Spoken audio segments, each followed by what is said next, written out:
Recording in progress.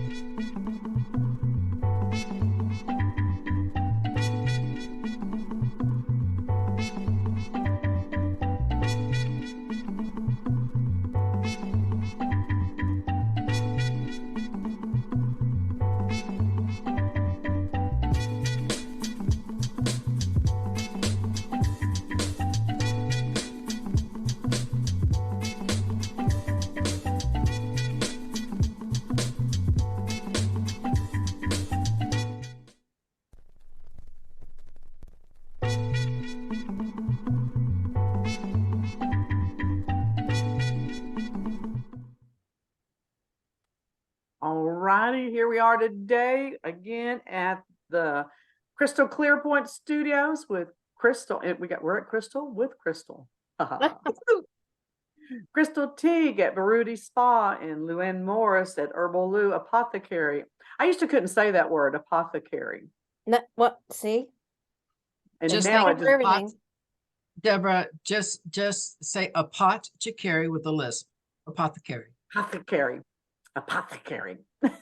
But now it just rolls off the tongue. And then there's, of course, me, Deborah Colleen Rose, private investigator extraordinaire, and just all out fool. So here we go. And No comment. and here's why I'm a fool. I let Luann pick the subject today. Hey, you asked Hey. me. Stop. Hey. Stop. Hey, Stop asking me. Yeah, I don't think you let. I think you actively sought input for the topic. That's my recollection. I really think that our goal here is to have people send in their suggestions. oh, nobody listens to us, so we don't ever get any suggestions. I will tell you this: what you just said made me think of my granddaughter when she was little. And I like to pick at people when I like them. Did you notice that? I like to pick at people. No, And I didn't notice. Pick at her, and she's always had a mind of her own. And she would look at me and she goes, "May, stop activating me. You're activating me." I love that child. Love, love, love. All right, so tell me what we're talking about.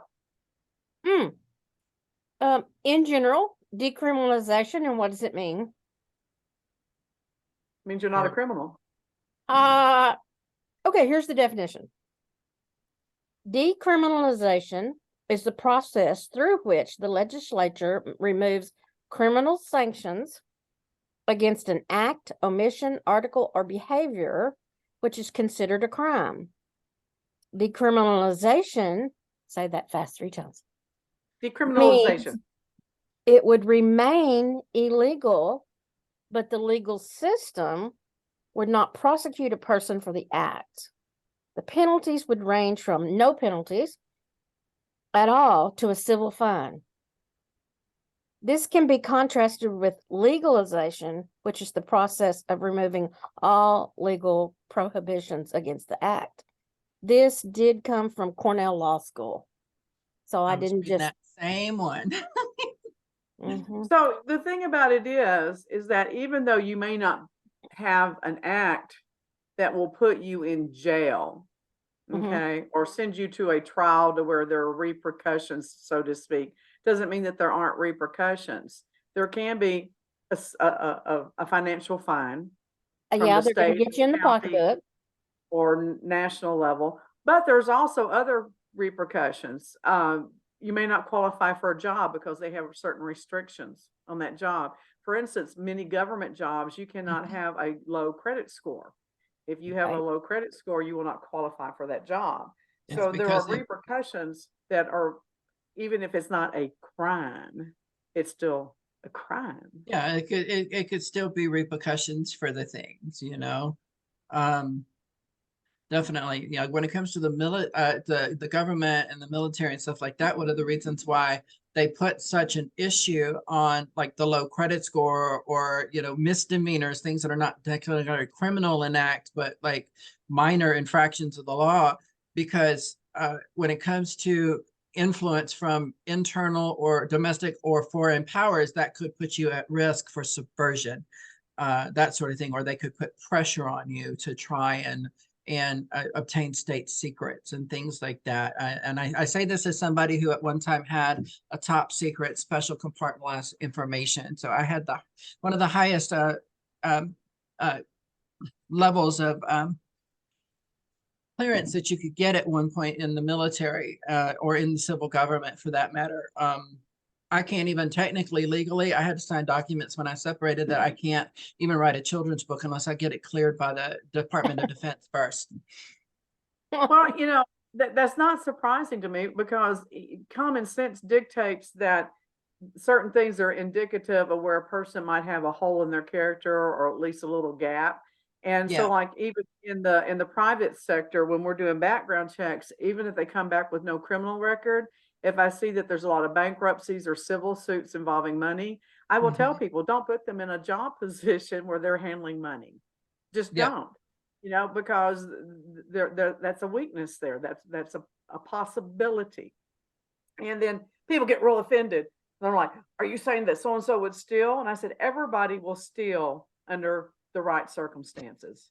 I steal And pens all the time, but that doesn't mean I'm going to steal your $1,000 out of the drawer, you no, know, but it's still here's the stealing. example. Here's the example. People will steal when they're under pressure or they feel underappreciated. Those are the two things that make people steal. And so the example I always use in my class is that it's a zombie apocalypse. And these are running zombies, not the zombies. These are the running zombies. Okay. And you have a baby and you got that baby tucked under your arm like a football and you're running through town and you see at the Piggly Wiggly there that the window's busted out. And the last thing that was in that Piggly Wiggly window display was diapers and formula. Are you going to stop and pick up those diapers and formula because you know you got to take care of that baby? Yep. Okay. You just stole. You stole. That was not yours. And just because we're in chaos doesn't mean the rules don't still apply. Okay. It's not I King's X. disagree. If zombies are loose in the world, it's all holds barred on everything. I'm gonna tell you right now, if the zombies are loose, I'm the head zombie. I'm signing up. I'll be the head zombie. But you know, the point is that desperation makes people do desperate things. Yeah. Anger makes people do angry things. And most of the time when an employee steals money, it's because they're angry and they're pissed off. So what are you doing to piss off your employees? Well, they could be angry or pissed off, but they could also just be doing drugs and can't afford it their own self. You know, I've actually been in a workplace where I was written up and threatened with firing because I was the last person that had made a deposit over the course of the weekend. And one of the other employees had come in who also had access to the safe and had taken like $65 out of all the deposits that were in there. Mine was on top because it was the most recent. So they had taken $65 to go get them a hit of drugs with it. So I almost got fired, you know, but they weren't an angry employee. Desperation. That's a desperation. It's a desperation. But so why are we talking about this? Why are we even talking about decriminalization? Why, Luann? Why? Well, there's 2 bills in the House right now, and you're wanting me, and is one Bill Clinton? I'm sorry, it's in the Senate, the state Senate. Is one Bill Clinton? Is one Bill Clinton? You said there's 2 bills. No, it's not that kind of a bill. Not that kind of bill. And one is going to decriminalize marijuana, which I think has a good chance of passing. And the whole thing is that it's I think less than an ounce in your possession, but it doesn't mean it's going to make it legal. But there's another bill that will give a power to the counties or cities or both individual cities that they can actually make it legal. How does that work though? This is confusing. When you have it where it's county to county, and I'm in Dallas County, and I'm smoking a blunt, and I'm driving down the highway, and all of a sudden I cross over in Tarrant County where it's not legal. This creates a dilemma.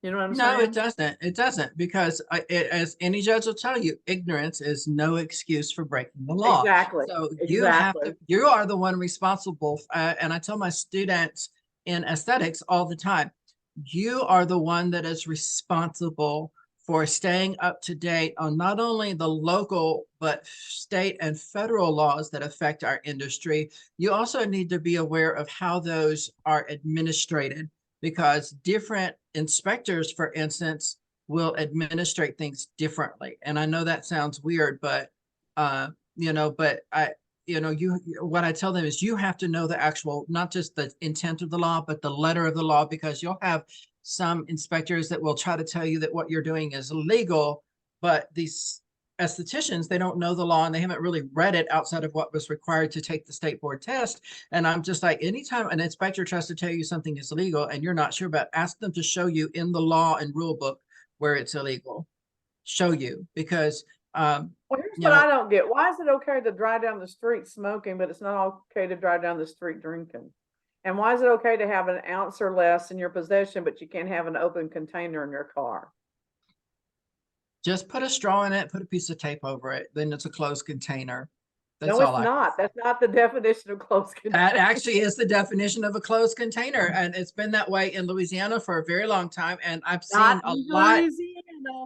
with, We're not no, Louisiana. seriously, with a lot of restrictions that were placed, that were eased in the advent of COVID. You can now actually buy a thing of alcohol, a drink, to take home with you in your car. You just can't drink it in your car. It has to be in a closed container. So what they're able to do legally is they tape it shut. They tape they put it in a styrofoam cup, put a lid on it, slap a straw on it, and put tape over the straw. You know, there's a drive-in place in Longview, Texas that does that. Yep. Well, wait a minute. Here's the legal definition of closed container. All right. Anything containing any amount of alcohol that is not sealed. This means capped. Previously open bottles, cans, flasks, thermoses, and Yeti cups are considered open containers. Mm-hmm. A half-consumed bottle of wine or an open beer is an open container. A closed or container is fully sealed bottle, fully sealed, which is under usually the legal definition factory sealed, go hand in hand. Well, usually, but like I said, if it came in that solo cup with the lid and the tape on it, then that's how it was sealed before you left the place of business. Well, you do it. I'm not doing it. I'm not doing I'm not saying you're drinking it. I'm just saying that. But that's how they get by with it. That's how they get by when with they it. do a drive-through. You won't get by with it here in Dallas County. You know, but it's the same thing though. Like in some areas of the DFW area, you can buy beer. And like there's still areas in the DFW where you can't buy beer or alcohol at any time because they're dry counties. You have to drive 5 or 6 miles into the next county or 2 miles into the next county just to buy a beer, you know, but you're outside of a restaurant or a bar. Why is it okay to have pot and smoke it in your car? And nobody seems to think there's any big deal about that, but there's a huge deal about drinking and driving. But the thing is, here's the thing. You ready? And I learned this when I was at school, because I need to be able to send these students home because they smell like they're coming back from lunch and they smell like pot. And I was told that the legal team advised the campus directors that unless you physically see them smoking pot, you cannot prove that they were smoking pot at that time when they were clocked in on the clock or when they were on the school property, unless you physically saw it. And yes, a cop can have probable cause to search your car because he smells pot, but if he didn't actually see you, he can't arrest you on the basis of the fact that he smells pot. He can arrest you for the fact that he had probable cause to search your car, and if he finds it, I'm asking the question wrong. I'm talking about more about societal acceptance. It's okay for society for people to smoke pot and drive around smoking. Nobody seems to think twice about that. They do it openly. They'll even offer it to you across the lane when you're parked next to them. But it's not okay, even with younger generations, to drink and drive. Why is one acceptable and the other? Because they both impair your judgment. I think, well, I have to say, I think it depends on where you're at when that's happening. Because where I grew up in rural Northeast Louisiana, and I'm sure it's changed now, I'm not living there now, but when I grew up, it was perfectly common for somebody to pull up in the parking lot next to you in their pickup truck and be sipping on a beer. or whether it was a bottle or a can, or, you know, you grab a 6-pack out of your car when you come and you were already drinking one. It was nothing. We used to, that's what we did as a teenager on the weekends in the boonies. You know, you just grabbed this, you either stole a 6-pack from your old man's refrigerator, or you got somebody to go in and buy it for you, and you jumped in the car and you went cruising and you were drinking while you're going, because it's harder to catch a moving target kind of thing. So whereas here in the city, I think, and it's probably the same in the rural areas where I grew up now, it's more common for people to smoke pot than nowadays than it was, say, 10 or 15 or even 20 years ago in public, you I know? think it's more accepted Yeah. that it's going to happen. Well, it's going to happen, but there's also tests that have been well publicized. Okay. Well publicized tests that you know, they've taken people and they've tested them, and I think a couple of them were even done here locally. I have to look them up, but where the reaction times on pot versus the reaction times on alcohol were significantly better. In fact, very often it was considered that people who just had 1 or 2 tokes off of marijuana reacted fairly well because they were relaxed, they weren't stressed, and they were paying attention to things. Now, I don't know if that test took into account somebody that just, you know, shotguns 3 blunts in a row, but, you know, but they really did scientifically prove that the reaction times of driving while under the influence of marijuana was significantly safer than driving under the influence of alcohol, where alcohol tends to dull the responses and dull the senses. Marijuana, at least in small amounts, actually will enhance certain senses, such as your hearing and your sight, because it takes the inflammation away, it takes the stress away from you, and you're able to now focus because the noise in your brain is going away. I don't know if that's the same for I somebody have a that's hard time accepting that, but, and here's why. And it's not that I don't think that pot doesn't have its place. I do. Yeah. I'm not anti-pot, but if it was really the end all be all that everyone seems to think that it is and talks about lately, wouldn't the pharmaceutical companies really shove it up our ass to make this legal so that they could regulate it and market it and control it like they have every other drug in the world? I mean, well, one would think, but you also got to remember that for the greater part in the United States, marijuana is still illegal, especially on the federal level.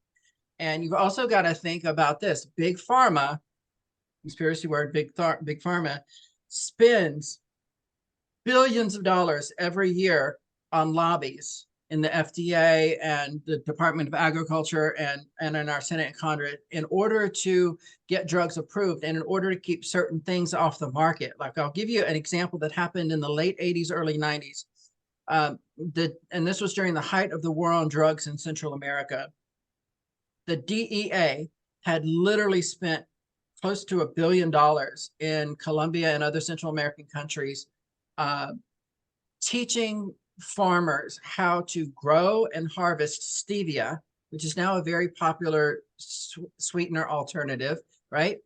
Stevia, harmless plant. It was fast in some areas, replacing cocaine as the primary cash crop in Colombia.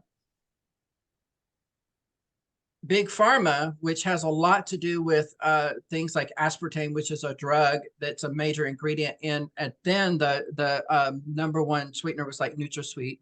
All right, literally lobbied Congress and FDA to have stevia pulled off the shelves, and they successfully did that for 3 years.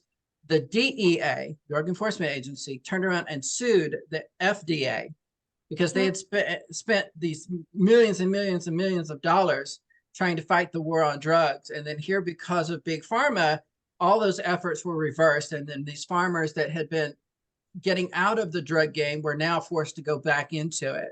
So when we talk about, if we're going to enter into that, we have to understand the fact that these big pharmaceutical companies are not afraid to spend the money.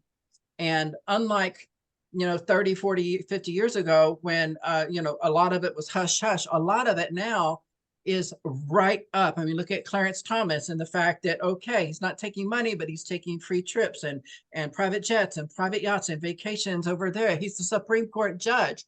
He's supposed to be literally avoiding any appearance of collusion, but here he is doing that. You've got these other major politicians that are doing all that. So when it comes to big pharma spends a lot of money and has for a long time trying to keep it illegal. But nowadays, here we go. Nowadays, they've proven in the states where it is legal that is a multi-billion-dollar industry. On 420 this year, just in like the major cities, that's the legalized ones, it was over $3 billion made in just a few hours across the country in the cities where it was legal to sell marijuana in the dispensaries. That's just in a few hours on 420, a national pot holiday, if you will. That's not counting the billions of dollars that's under the table sold illegally. So the other now thing that they do, big pharma does, is that they want to promote their prescription drugs. And there's a lot of things that marijuana does for people to their pain. It helps the ADHD groups.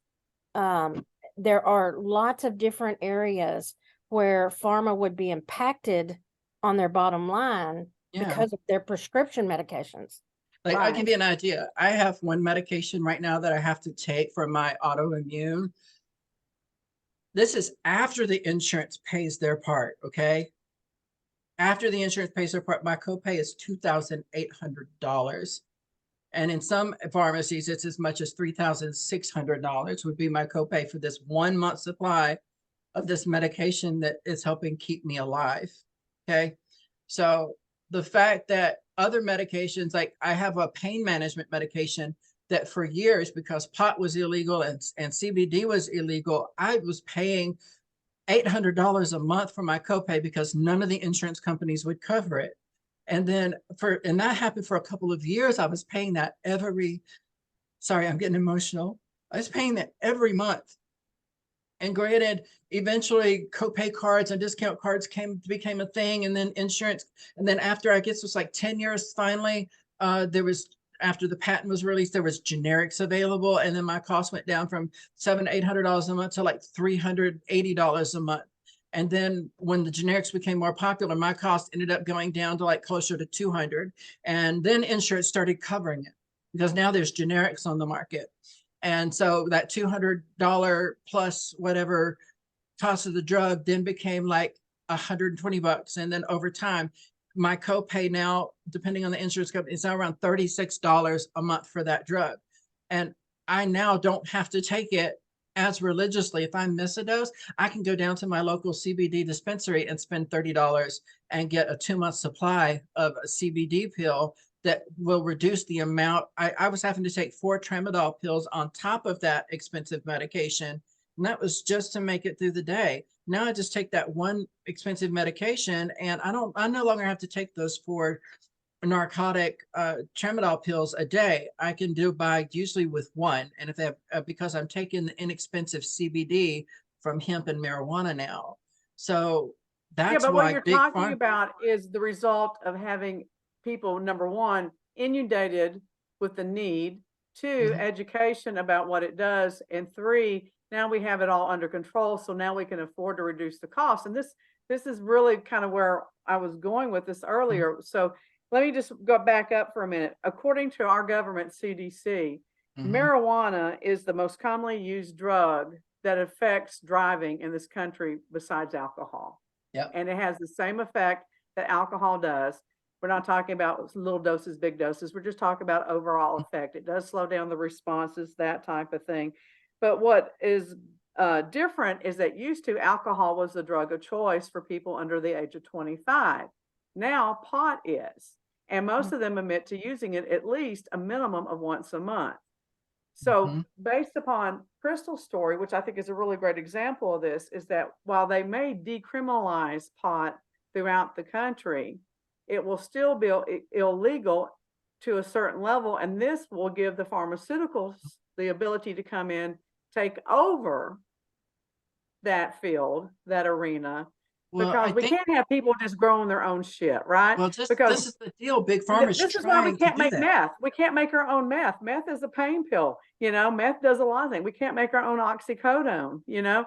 Why? Because it's illegal. It's not illegal for us to get it from a pharmaceutical. It's not illegal Yeah. for us to get it from our doctor, but it is illegal for us to make our own, even if we are herbalists and retired medical professionals and know how to do it, know how to dose ourselves.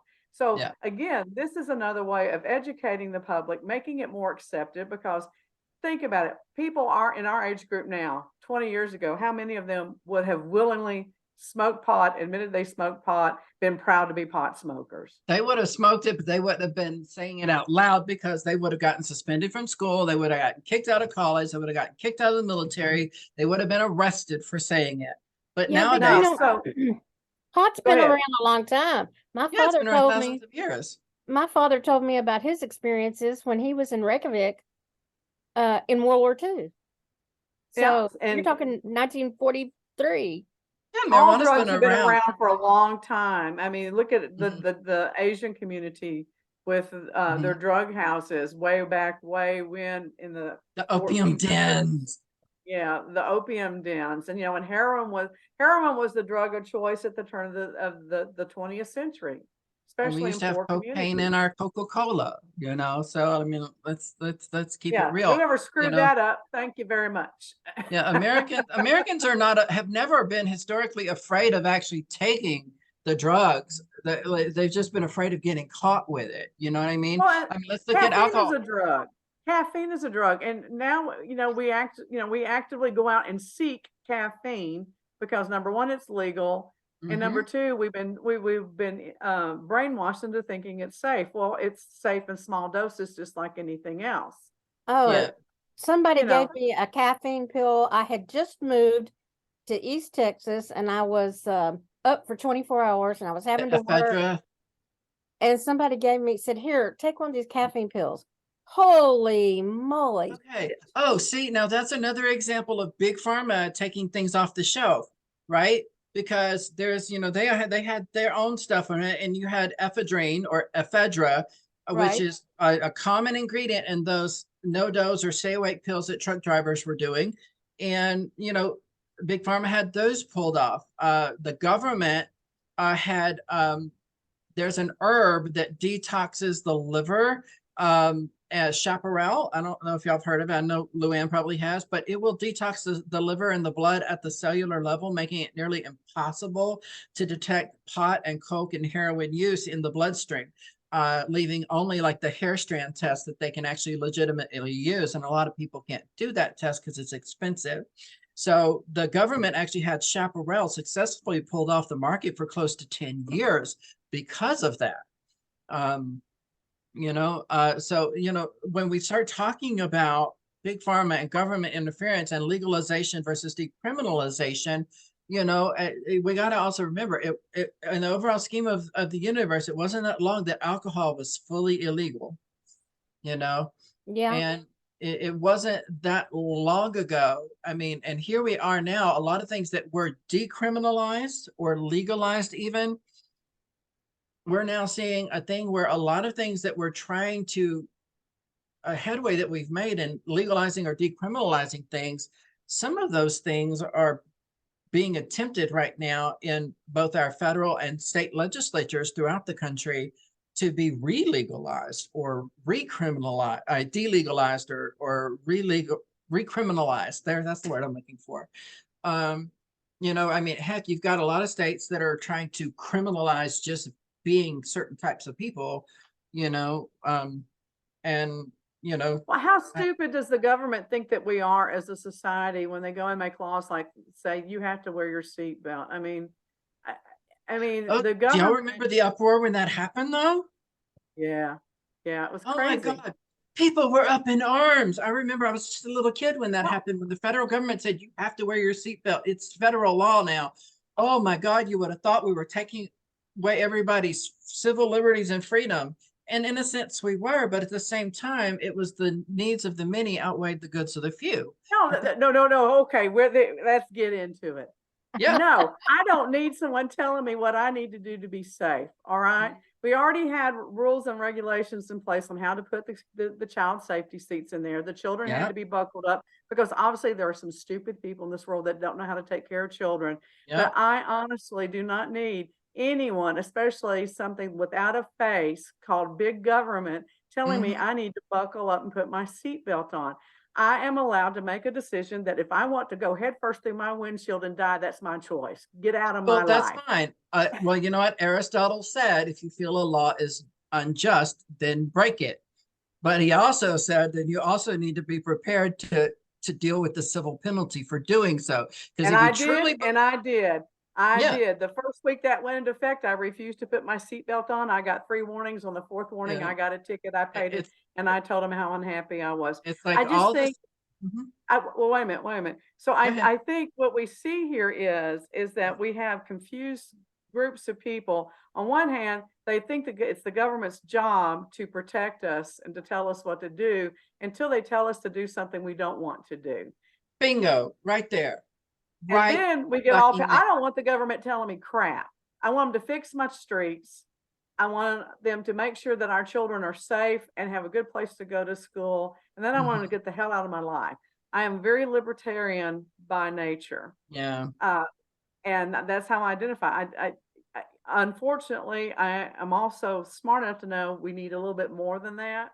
But it's ironic to me how the government plays with our lives generation through generation. One generation, this is legal and it's accepted. The next generation, it's not. And on some hands, the generations reflect on the government, but more than it used to, the government is now reflecting onto the generations of what we should and shouldn't believe, what we should and shouldn't do, that It's type of trying thing. to. Mhm. And Well, look. here's my example. Here's my Mhm. example I wanted to bring in. I told you I was going to kind of bring in something to see if we didn't stir the pot. We have people that are more and more accepting of smoking pot. They're Mhm. more and more accepting of that. Very few people that I know of think it should be a criminal act. I mean, just it doesn't make sense on so many levels. Whether if you don't want to smoke it, then don't smoke it. You know, it's just like they say, if you don't think gays should get married, don't marry a gay. You know, it's just that simple. Yeah. You know, don't go there. But how do you feel, or what do you think about people that smoke pot in front of their young children at home? Is there a line there that's been crossed? What kind of message are we giving to our children when we do that? Is it wrong? Should that be treated separately as long as it isn't legal?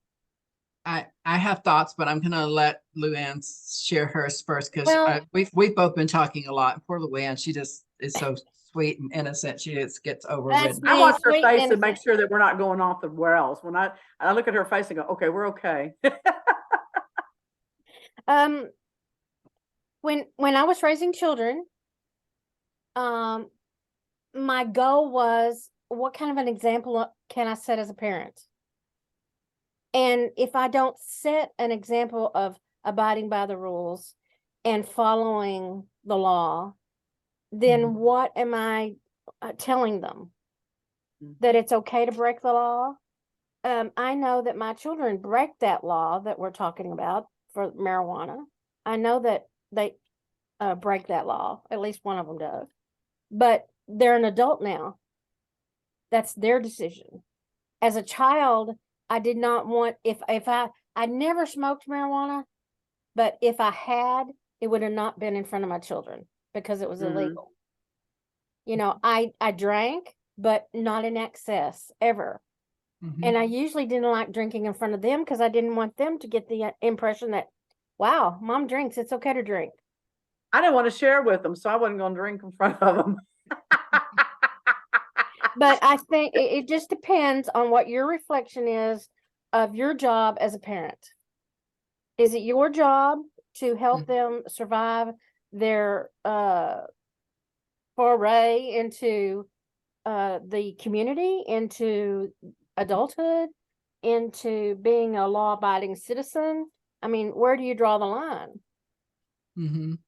And Well, to me, it was more important for me that I try to have law-abiding children or citizens. But mhm. let me just say that my oldest one did go a little bit nuts in the drinking until he left college. and he got serious about being a firefighter, and then all that went away. So I'm hoping that maybe his common sense got the better of him. But you know, for a while there, I was thinking, well, all of this example I set didn't do a damn bit of good. So you have, as a parent, I think that you have to do the best that you can do. We not all of us are, but it's because things are changing, and because our thoughts on what we should and shouldn't do are changing, and a lot of people feel that marijuana is not harmful, that drinking is not harmful, that where it gets harmful is if it's overdone. And so I see a lot of parents who, well, John told me, my oldest told me that even when he was with friends in college, they had a child that was 2 or something. John says, Mom, there was cocaine and all kinds of drugs everywhere, and this child was just wandering around, you know, licking the floor. And he said, Oh my I had God. to take I had to take the child and leave because I did not see that it was conducive to, you know, raising a child. So even then, I think that he had some felt a moral obligation to a child that was not his, because the parents were not. Wait, stop. What was the word you used? Moral obligation? Yeah. So now we've moved into a whole nother area. Legal, not legal, decriminalized. But where's the moral code there? And is there a moral code there? And you talk about that stupid seatbelt law. It's all about safety, and the government telling us about safety. What about the safety of children being exposed to drugs? Exactly. Are they locked up? Are they left around? Can the kids get a hold of them? What is the message that it's sending to them? And does it make them more prone to want to try it in 4th grade instead of waiting till high school? That type of thing. Maybe. There are just so many variables there. Yeah, I don't think there's any one answer for that. No, my take on it is kind of similar to Luann's, but different in some respects. I feel that, you know, we've had, especially when we start looking at morals and other things in there, there's culture, which are the rules of society and the laws by society, and etiquette, if you will. Etiquette technically is the rules that a culture or a society promotes within itself of what is good and what is bad behavior. When it comes to things like alcohol, you know, we grew up in an era where it was on television. You know, you went to happy hour, you had a highball at 4 o'clock in the afternoon as soon as you got home, you know, things like that. So I think for me, whether we're talking alcohol or we're talking prescription medications or we're talking about marijuana, I think it depends upon, number one, what kind of an example are you setting for your children? Are you setting the example that it's okay to do this wantonly, willy-nilly, and illicitly and overindulge on a consistent basis? Or are you going to teach your children that it's a shameful thing to do and you should never, ever try it? Or are you going to take the middle ground?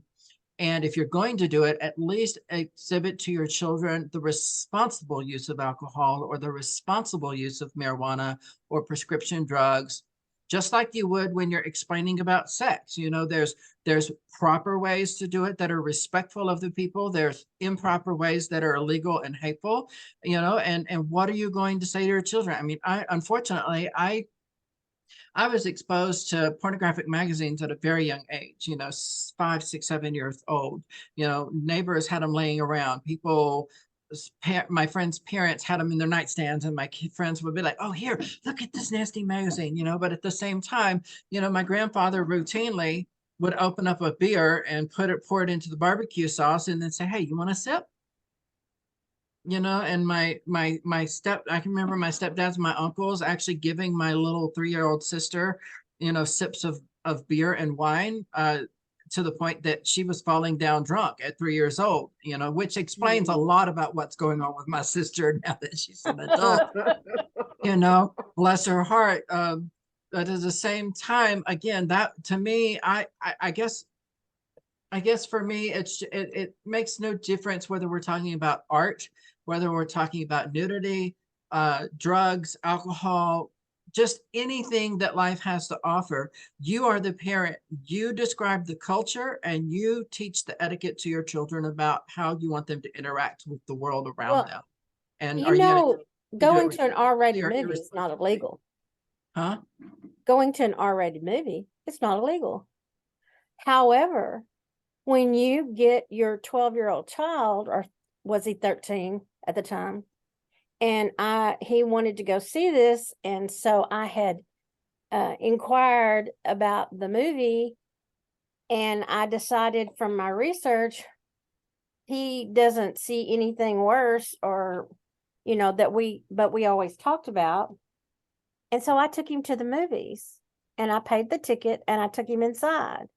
The guy who was selling the tickets, or the manager, came to me and says, "This is R-rated. You can't let him do that." And I went, "Well, I can. I paid for the ticket. I'm the mother. And if he well, then you have to go with him." I said, "No, we'll talk about it later if he has a problem. If he has a," he said, "Well, that's totally unacceptable." So it's about society norms a lot of times, Mhm. you know? Well, it's like, I think Deborah and I mentioned this, or I was talking to somebody else the other day, it's legal still in Texas for you to bring your child into a bar as Yes. long as you're the parent or guardian, A you know? baby in a bar. Oh my God. Yeah. I know what movie that's from. But at the same time, it's illegal for someone underage to go into the bar without a parent or guardian. Correct.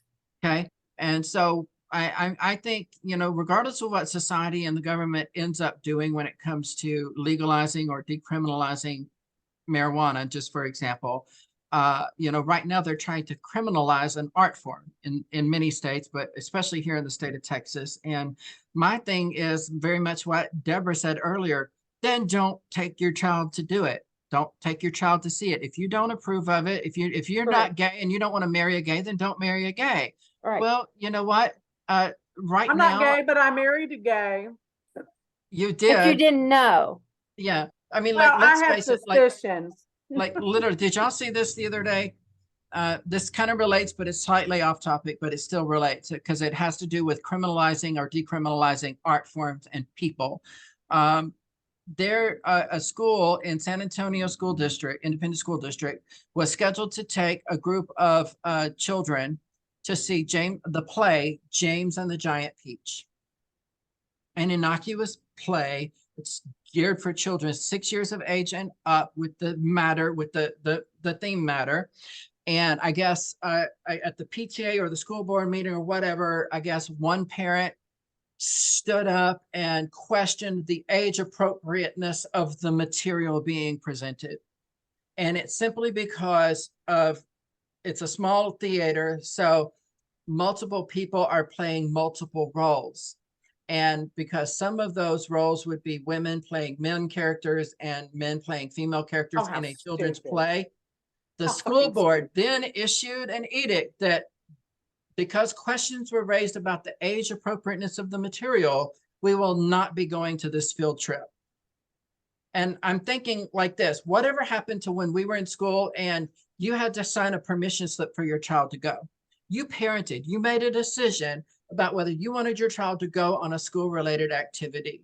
So, but Correct. here it is, because you've got one parent questioning it.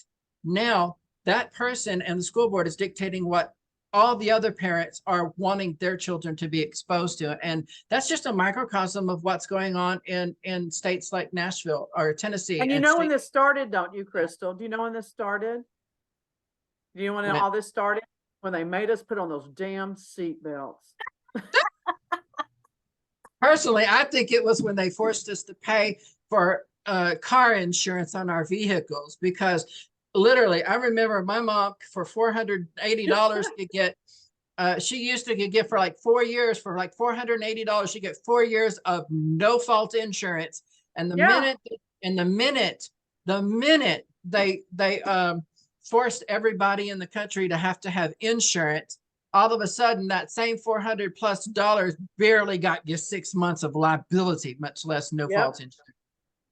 Well, but that comes back to why we need another party in this country. The two-party system is failing miserably because everything we do is an either or now. And We we need have a multiple parties. We just we have multiple parties. We just can't get any of them with enough traction to challenge the two that well, are that's the because everybody sees it as an either or, and no one with any authority is able to present this middle of the road idea that there are 50 shades of gray, and not all of them include whips, and some of them are very enjoyable and are very friendly, and we can do this in other ways.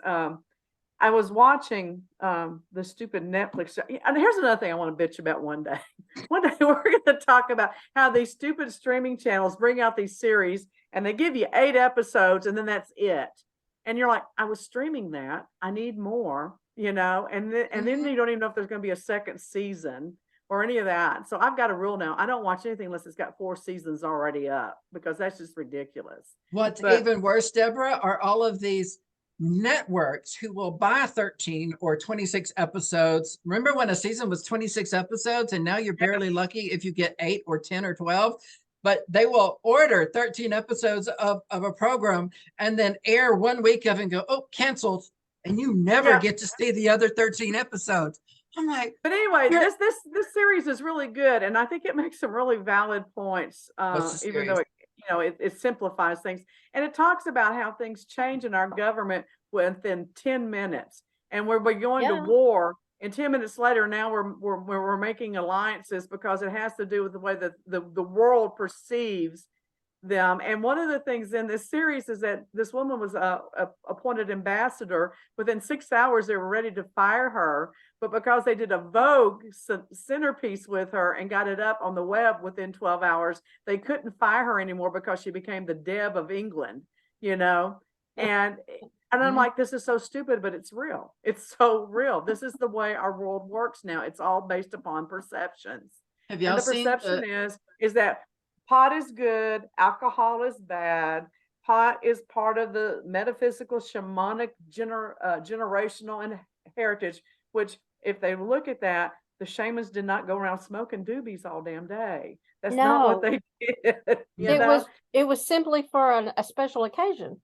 Exactly. So, when people use that as their excuse, I'm like, oh, fuck you, Well, you got to remember, and that brings a whole nother topic because this is what happens when things that were originally reserved for ritualistic or spiritual use for the good of the entire village or community, when it gets out of the control of the hands of people in charge and into like even alcohol, early beers and wines were the priestesses and the priests and priestesses who were like to whatever god or goddess you prayed to back then in that area, there's, certain things were in there, look at peyote with the Native Americans. It was strictly a shamanic healing magical thing. And then here now, people will pay all kinds of money to try to get brought in illegally into the desert to participate in an illegal peyote ceremony. And it's, so it just goes to show you that what we're seeing now in our society of the herd mentality is nothing new. No, we as human beings have always been part of the herd mentality, and that's just the way it is. We always have been, and it's always been the people who were responsible, whether the religious leaders or the community leaders, that kept us all in check and helped direct us and keep us safe and everything else. And I think that's where we still have that genetic memory that we look to the leaders, such as in this case, our government, to keep us safe and keep us on the right track. But at the same time, we're now at an age where people have voices. We have the internet. We no longer have to travel on foot, for 7 days to travel 50 miles to the next village to communicate a message. We can, Where is she going with this? Where are you going with this on this? What I'm saying, what I'm saying is, when it comes to this question, getting back full circle to legalization versus decriminalization versus social acceptance of it, you know, nowadays, and you know, you said yourself that one person they were going to fire and get rid of, now she's a social media darling. The world knows about her, so now we can't because we have to keep up the appearance that she's a good person. You know, back in the day, you know, if I held a grudge against Wendy's for getting my order wrong, I had to stand outside Wendy's and badmouth them to the people walking in the door. Good Nowadays, Lord. if Wendy's gets my order wrong, I just go on to Yelp or Google or the internet, and millions of people know within seconds. You know, Well, Well, a lot of people, let me go ahead, Luann. I was just saying that the same thing happened to the Vietnam War. People were appalled, right but there. that was the first war that was televised. Mhm. And Mhm. this stuff is not new. I mean, No, it's not new, but people back then had to write letters and make phone calls. Nowadays, we don't have to do that. right. I was Here's the bottom listening. line on all this issue. Do we really need government involved in everything that we do? And No. to Not me, everything, no. do we need things illegal, or do we let people use their common sense and make sure their doctors are treating them right medically? And great medical insurance would fix a lot of these issues for us and Mhm. correct that. And can we go back to letting people run their own lives Mhm. and let them suffer the consequences if they do anything that harms someone else? You know, that's the whole Well, thing. here's the deal, though. You're talking about putting your trust into other people's hands, and you're also talking about putting your trust into the hands of people who will put hair removal on their hair, thinking it's a chemical lye relaxer, and try Yeah, to but do do you this. trust the government any better? Because that's just people too that have an Well, agenda that makes them well, rich and that's famous, well, that you know? I agree. The ones that we have now are definitely that, because here's the deal: idiots have now put idiots in charge of our government. I mean, like I honestly don't know how some of these I don't know how some of these people even survived grade school, much less grew up to become government politicians or got elected. I'm just constantly flabbergasted. Um, but like I said, I don't trust anybody to do anything anymore. There was a time where I would trust the government to look out for at least collectively for our best interest. You know, for the most part, I knew that it's always what they call bad actors or people with ill intent in the government. But by and large, most of the people in charge were there because they wanted to serve their constituents. Yes, there were those that would take bribes or what have you, but now it's like, you know, at least when they did bribes in the past, it was hush hush. Now it's just right out on the table. It's just right I'm out up on for the a bribe. Contact me, Deborah Colleen Rose at Gmail. Offer me some money. I'm ready for a bribe. What would you like for me to say? No, I just think that we don't give people the opportunity to have common sense. So common sense is like any type of muscle in your body. If you don't use it, you lose it. If you don't You also practice it, it doesn't get stronger. you also have to be taught it as a child or learn it through experiences in life. Okay, well then we're just screwed, and I give up. So Exactly. Well, it's almost like teaching consequences. That's one of the things I taught my kids. I want to go on my skateboard barreling down this hill, Mom, and it'd be so cool. It would be, wouldn't it? But you see that little stairway there, that kind of sticking out in the way? What if you went that way? What do you think might happen? Oh, I'd probably break something. Yeah, your arm, your leg. Yeah. And so okay, I would help them, oh, that's great. You might want to do that.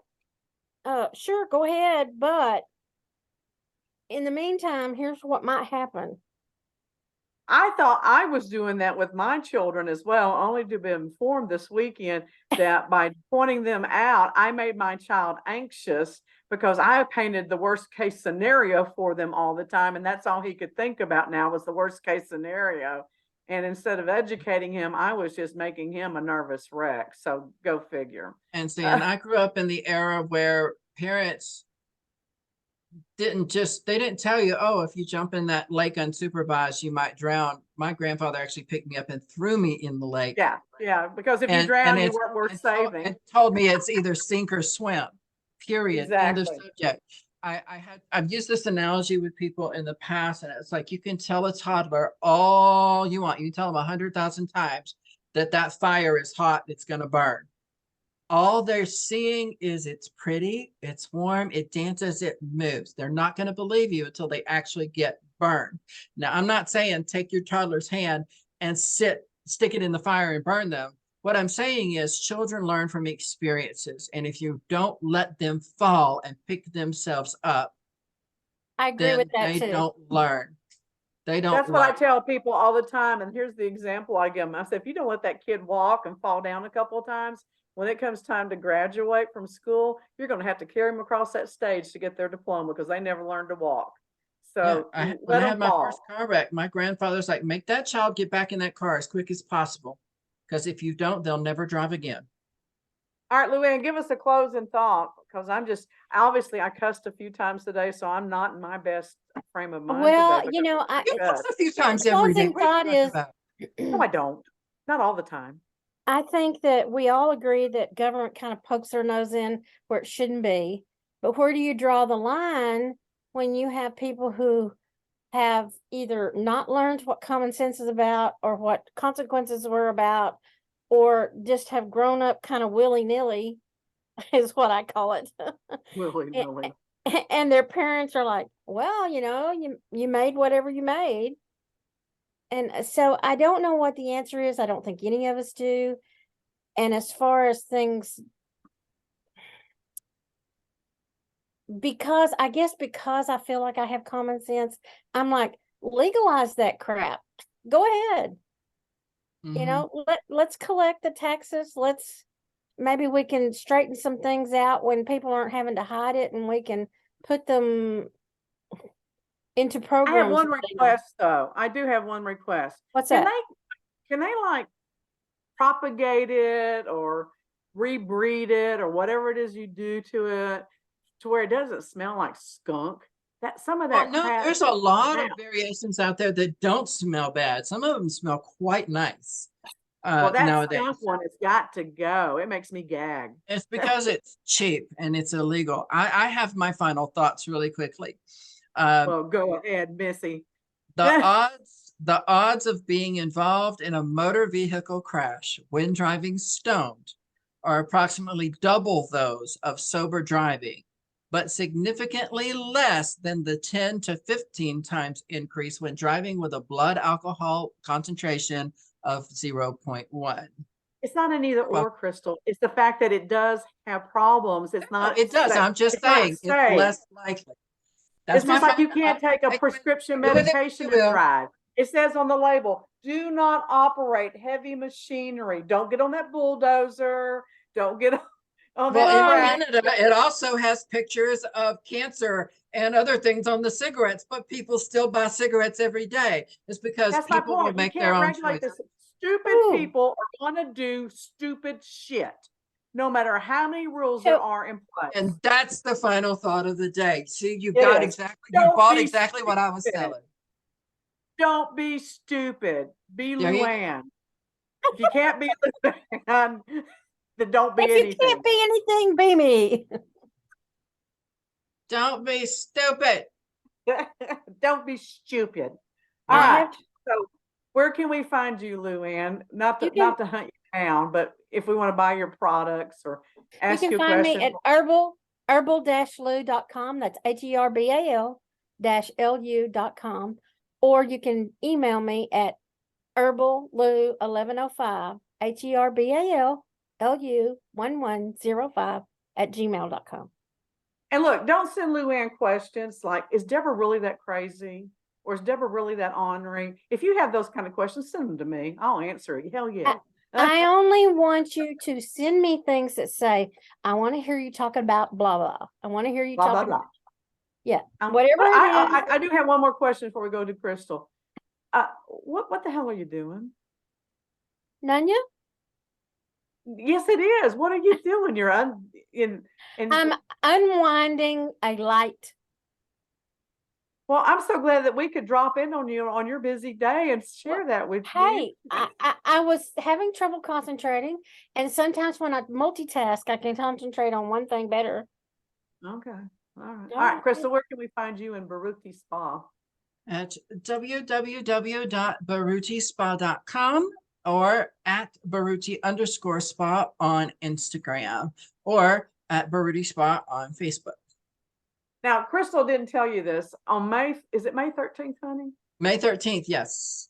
Okay, there's an is it called an open house? It is a wine walk. It's a wine walk. Wine So walk. Yeah. From Tickets 4 are to available 8. at wait a Eventbrite. minute, wait a minute. You can't drive and smoke, but you can drink and walk in Garland. Okay. That's There right. you go. I love it. So she's having a wine walk in downtown Garland at the spa. From 4 And to so 8, she's I believe. got all kinds of gifts. She's got all kinds of freebies and coupons. We call them coupons, and Yeah. all these cool things. And also, I am going to bring my granddaughter out, and this will be her debut, and she will be doing caricatures, and I will be doing kiss readings as a little extra bonus. So you can come down and see me and see Crystal at the Delivery. spa. Hold on. Go ahead and get that delivery.